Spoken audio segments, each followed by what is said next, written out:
अस्सलामुअलैकुम and welcome ख़वातीनो हज़रात।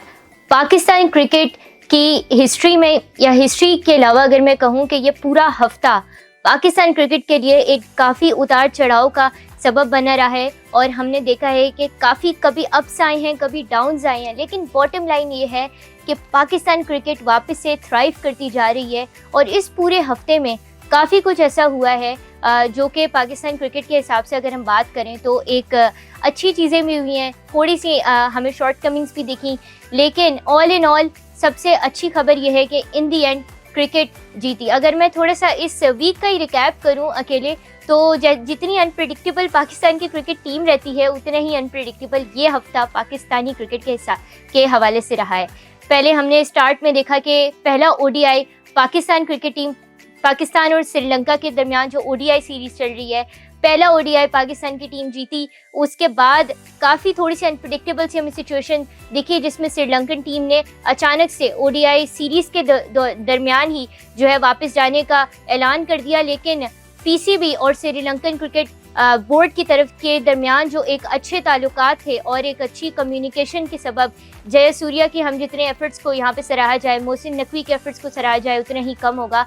एक अच्छी कम्युनिकेशन देखने को मिली और जिसके बायस क्रिकेट यहाँ पे जीती और श्रीलंका ने अपने उस टूर को कंटिन्यू करने का ऐलान किया, जिसके बायस जो 13 नवंबर को सेकेंड ओडीआई खेलना था वो 14 नवंबर को खेला गया। 14 और 16 नवंबर को दोनों ओडीआई से रीस्केड्यूल हुए। दूसरे ओडीआई में पाकिस्तानी टीम ने ना सिर्फ मैच अपने नाम किया बल्कि पाकिस्तान और श्रीलंका की खेले जाने वाली ओडीआई सीरीज भी अपने नाम की, और क्या ही शानदार फतह हासिल की, क्योंकि यहाँ पे हमें फ़खर जमान, मोहम्मद रिजवान और सबसे इम्पोर्टेंट बाबर आजम का 2.5 साल बाद एक लॉन्ग अवेटेड कमबैक एक बहुत ही खूबसूरत सेंचुरी की सूरत में नजर आया। इसके अलावा अगर हम देखें तो पाकिस्तान सुपर लीग के सीज़न 11 की तैयारियां उरूज पे हैं। पाकिस्तान सुपर लीग सीज़न 11 का वैल्यूएशन प्रोसेस कंप्लीट कर दिया गया है। पीसीबी ने अपनी प्रेस रिलीज़ में ये अनाउंस किया है कि वैल्यूएशन प्रोसेस कंप्लीट कर दिया गया है और तमाम ही पीएसएल फ्रेंचाइजेस को नए जो प्राइसेस हैं टीम के रिन्यूअल के, नेक्स्ट 10 इयर्स के रिन्यूअल के, वो दे दिए गए हैं। और अब पीएसएल मैनेजमेंट को फ्रेंचाइजेस की तरफ से जवाब का इंतज़ार है कि आया फ्रेंचाइजेस अपने पीएसएल कॉन्ट्रैक्ट को रिन्यू करना चाह रही हैं या नहीं। इसके अलावा वो अवेटेड न्यूज़ जिसका हम सारे फैंस को काफ़ी शिद्दत से इंतज़ार है वो ये कि कौन सी होंगी वो 2 नई फ्रेंचाइज टीम्स जो पीएसएल 11 से पीएसएल की जीनत बनेंगी और पीएसएल का पार्ट बनेंगी। उन 2 फ्रेंचाइजेस के नामों के लिए जो नाम शॉर्टलिस्ट किए गए हैं वो 6 सिटीज़ के हैं, जिसमें हमारे पास हैदराबाद, रावलपिंडी, सियालकोट, आपके पास गिलगित और मुजफ्फराबाद ये और फैसलाबाद। हमारे पास ये 6 नाम शॉर्टलिस्ट किए गए हैं और अब तक की लेटेस्ट खबरों के हिसाब से बिडिंग का प्रोसेस जो है यहाँ पे स्टार्ट कर दिया गया है। अब देखना ये है कि वो कौन सी 2 फ्रेंचाइजेस होंगी जो पीएसएल 11 का हिस्सा बनेंगी। बहुत कुछ हो रहा है पाकिस्तानी क्रिकेट टीम के लिए कि अगर हम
के बाद उनका बल्ला सेंचुरी की जानिब गामजन रहा, पाकिस्तान को फतह दिलाई, पाकिस्तान ने फतह हासिल की।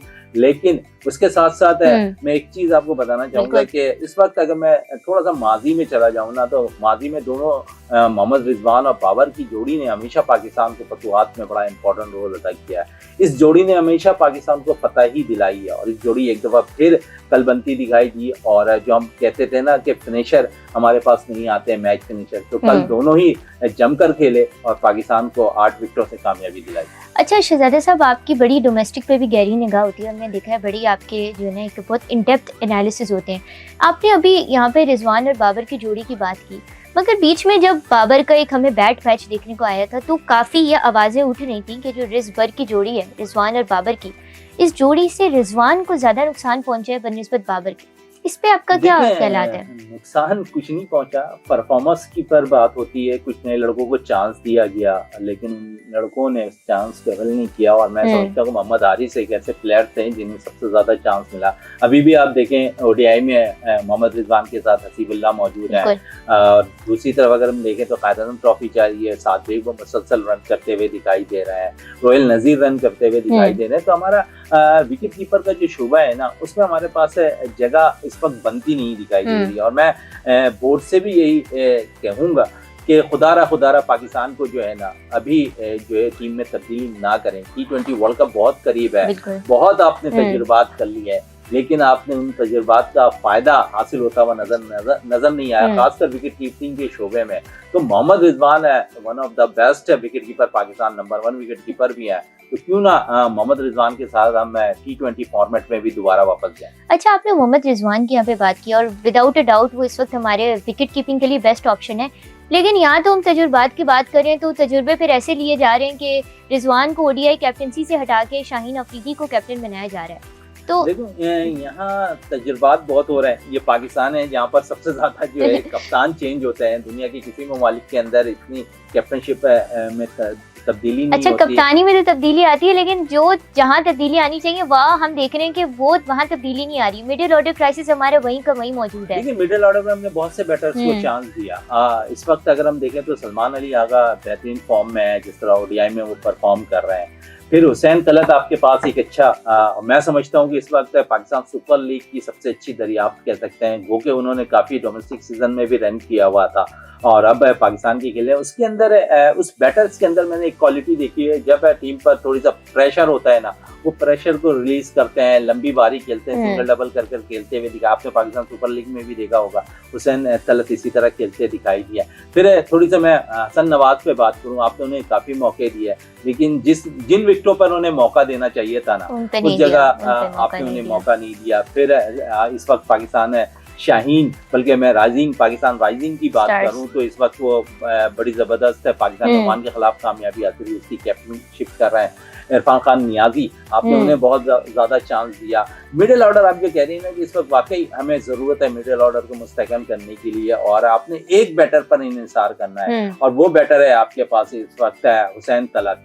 थोड़ा सा अगर डोमेस्टिक पे वनडे पे थोड़ी बात करें तो यहाँ पर कामरान गुलाम भी आपको फॉलो कर सकते हैं। कामरान गुलाम अच्छे बैटर है और अच्छा परफॉर्म भी किया। हालांकि आप देखेंगे इससे कबल जब बाबर आजम को ड्रॉप किया गया था तो उनके नाम बदल के तौर पर हम यहाँ पर कामरान गुलाम को लेकर आए थे और कामरान गुलाम ने उस टेस्ट मैच में अपने डेब्यू पर जो है ना सेंचुरी स्कोर की थी।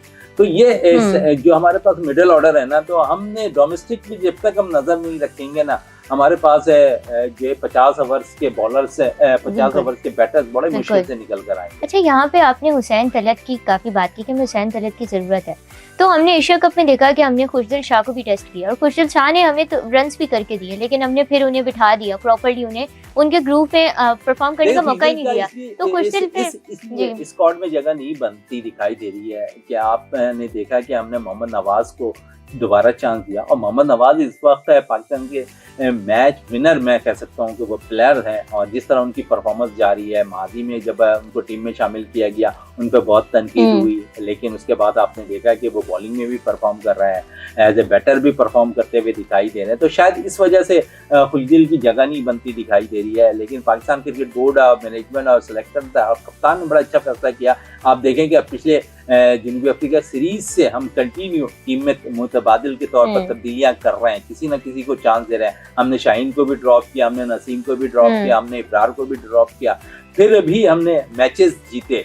तो आप समझते हैं, अब मैं समझता हूँ कि ये जो तब्दीलियां है ना, ये खुशाइंद रहेंगी जब 2026 में जब हम वर्ल्ड कप खेल जी रहे बिल्कुल, लेकिन तब्दीलियां तो हम कर रहे हैं, बट उसके साथ हमें कंसिस्टेंसी नजर नहीं आ रही। हमने मोहम्मद वसीम जूनियर को टेस्ट किया था, उनको मौका दिया, साउथ अफ्रीका सीरीज के में हमने मौका दिया, 2 विकेट्स उन्होंने हासिल किए और वो हम ऑल दो मैच हार गए, लेकिन अब मतलब बहुत जबरदस्त उन्होंने लाइन और लेंथ की मेंटेन करना, अच्छी उन्होंने बॉलिंग कराई, फिर हमने उन्हें रेस्ट करा दिया। तो अगर हम चेंजेस करें तो कंसिस्टेंसी नहीं होनी चाहिए। तजुर्बात करने पे जा रहे हैं, फ़हीम हमारे पास अच्छे, फ़हीम अशरफ हमारे पास अच्छे हैं, लेकिन अगर माजी हम देख लें तो अजहर महमूद अब्दुल रज़ाक के पास हमारे पास कोई अच्छा ऑलराउंडर नहीं आया। लेकिन एक वक्त ऐसा ज़रूर आया था कि शायद वो हमें ऐसा ऑलराउंडर मिलता दिखाई दे रहा है। दोनों की मैं बात करूँ, अनवर अली हमारे पास एक अच्छे जो है ऑलराउंडर आए थे, उसके साथ साथ बिलावल भट्टी हमारे पास आए थे, बड़ी ज़बरदस्त दोनों की जोड़ी बनी थी, लेकिन फिर हमने देखे कि आहिस्ता आहिस्ता परफॉर्मेंस डाउन होती रही।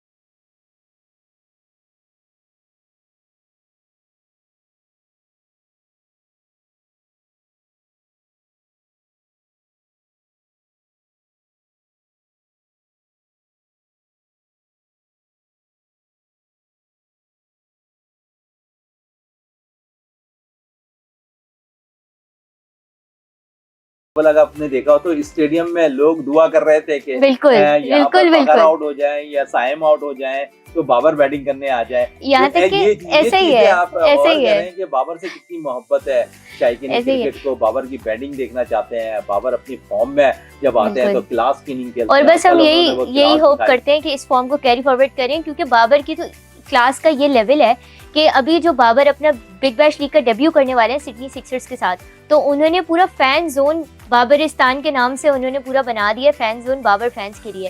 तो थोड़ा मैं इस पे भी आना चाहूंगी कि राइट टाइम पे बिल्कुल बाबर का कमबैक हुआ है, 2.5 साल बाद एक बहुत हाईली एंटिसिपेटेड उनकी जो है ये कमबैक हुआ है, तो बिल्कुल आपको नहीं लगता राइट टाइम पे हुआ, अभी बीबीएल का डेब्यू भी करने वाले हैं। बीबीएल से बढ़कर पाकिस्तान टीम है, बिल्कुल पाकिस्तान टीम के लिए उनकी परफॉर्मेंस चाहिए। बीपीएल आपके लिए लीग है, वहां आप परफॉर्म करते रहेंगे, वहां आपको पता है कि डॉलर्स की सूरत में पैसे ज्यादा मिल रहे होते हैं, लेकिन जो पाकिस्तान की सब्ज लाली परचम को आप लगाकर सीने पे सजा रहे होते हैं, उसकी नुमाइंदगी सबसे बढ़कर कुछ नहीं होती, और इससे नुमाइंदगी पे आपने परफॉर्म करना होता है। आपने देखा एक इनिंग बाबर ने यहाँ अच्छी खेली है, वो तनकीद करने वाले आज उनकी तारीफें एक पुल बांधते हुए दिखाई दे रहे हैं। तो बाबर के लिए यही कहूंगा कि बाबर अल्लाह करे कि इसी किस्म की कारकर्दगी दिखाता रहे और पाकिस्तान इसी किस्म के मैच में जो है कामयाबी हासिल करता दिखाई दे। लेकिन जो बीबीएल में अभी जाके बाबर खेलेंगे तो मतलब वो ब्रांड से ज्यादा, मुझे ऐसा मेरा अपना ओपिनियन है कि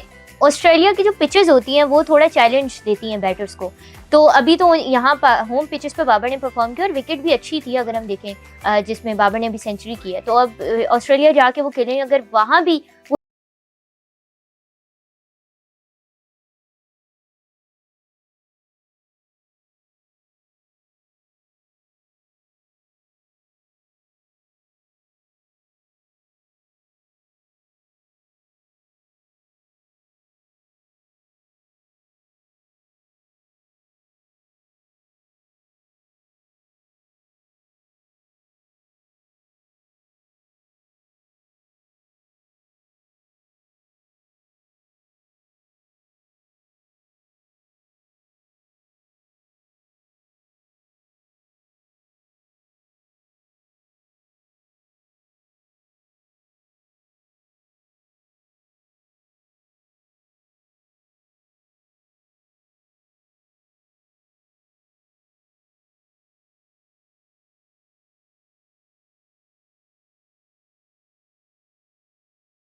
पाकिस्तान की फतह की।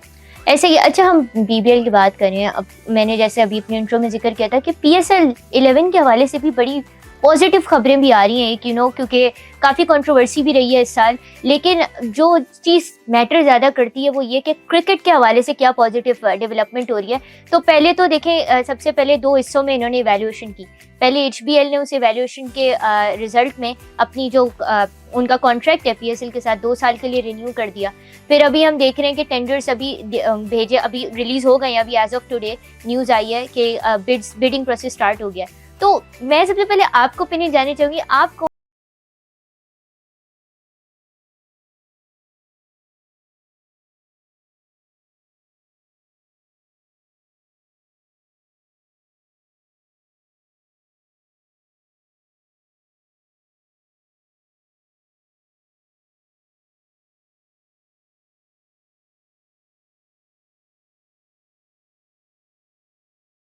निकल कर सामने आ रहे हैं।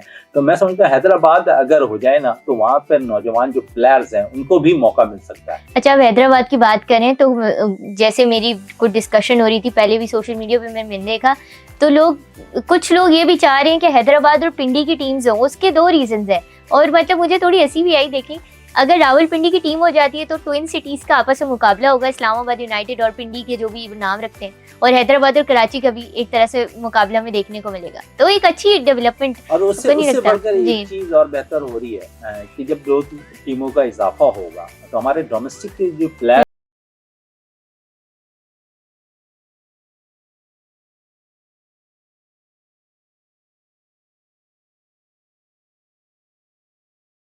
दिखाई देगा, ये चांस मिलेगा ना।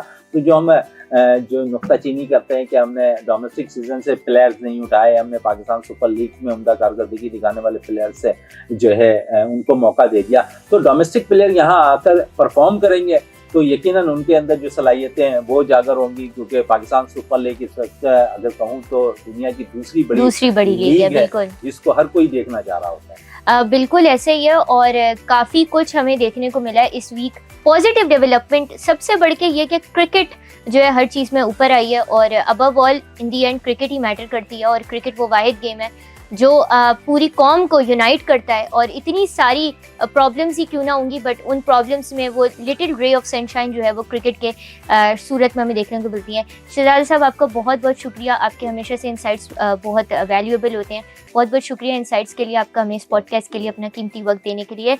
और आपने यहाँ पे इंसाइट्स सुनी है पीएसएल 11 के हवाले से जो न्यूज़ थी, अपडेट्स थी, वो हमने आप तक पहुँचाई। तो इसी अपडेट्स के साथ और मज़ीद जो है अब कल पाकिस्तान और श्रीलंका का तीसरा ओडीआई जो है खेले जाना है, और लेट्स सी कि क्या पाकिस्तान श्रीलंका को वाइट वॉश कर सकता है, क्योंकि सीरीज तो ऑलरेडी पाकिस्तानी टीम अपने नाम कर चुकी है। तो आपसे मुलाकात होती है इंशाल्लाह अगली पॉडकास्ट में। तब तक अपनी मेज़बान नूरिश खान को दें इजाज़त। अल्लाह हाफ़िज़।